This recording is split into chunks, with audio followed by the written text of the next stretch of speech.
嚟到你做好了嗎？一次我哋就要學識一個良好嘅正確嘅坐姿啦。一個良好嘅坐姿咧，會幫助我哋彈奏咧更加容易同埋輕鬆嘅。好，咁首先我哋知道一下我哋嘅位置應該係點樣處理先。首先係我哋嘅琴凳啦，我哋琴凳應該擺喺琴鍵嘅中間位置度。咁大概對住我哋嘅呢個鋼琴嘅招牌就可以㗎啦。咁因為我哋坐喺中間嘅話咧，我哋就比較容易咧彈到比較低音嘅位置啦，或者高音嘅位置。第二點咧就係我哋同嗰個鋼琴嘅距離喎。咁我哋好簡單，咁樣我哋伸直隻手，個拳頭掂到呢個琴嘅蓋就 OK 啦。如果我哋掂唔到嘅話咧，我哋就好難彈到啦。如果太近嘅話咧，我哋咧都會好辛苦嘅。咁所以我哋啱啱好伸直隻手，呢個距離就啱啦。咁第三點咧就係我哋嗰琴凳咧坐嘅位置喎。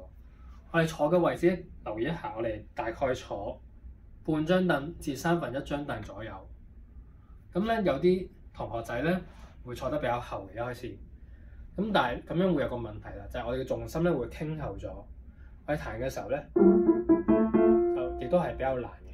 相反，我哋挨前少少，我哋就可以用一個挨前少少嘅重量，容易比較發聲嘅咁樣。咁亦都留意下，我哋雙腳咧都要貼住個地下嘅。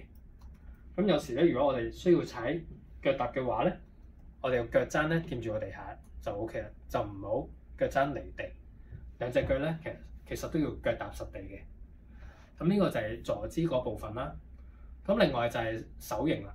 咁手型嘅話咧，我哋可以大概，其實我哋嘅要求咧就係兩隻手咧都要微曲嘅。咁第一個方法咧就係我哋先握住一個拳頭，然後再慢慢放鬆。大家可以想象住咧，我哋可以咧係擺到一個包喺入邊嘅。咁呢個包記住咧係唔好碾碎，係啦，又唔好咧去到咁平喎。咁平嘅話，呢個包就跌咗咯。咁亦都可以想象下咧，呢個半圓咧其實係好緊要嘅。其實就係我哋彈琴嘅一個架啦。咁一開始比較常見嘅毛病咧就係咧，我哋呢個架咧會塌陷咗。咁你會聽到啲聲音咧，個力度咧係唔能夠咧完全入到個琴鍵嗰度，所以我哋要練翻呢個架啦，就係之前所講嘅呢個拳骨嘅位置啦。我唔需要點樣用力，但係只要個架穩陣咧，個力就可以傳去啦。但係如果個架凹陷咗咧，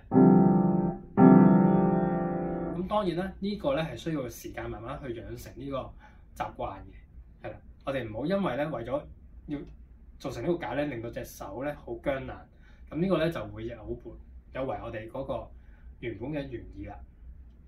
咁另外一個咧都幫助大家可以有簡單攞到個手型咧，就係大家可以試下企起身，咁咧將隻手咧擺喺側邊啦。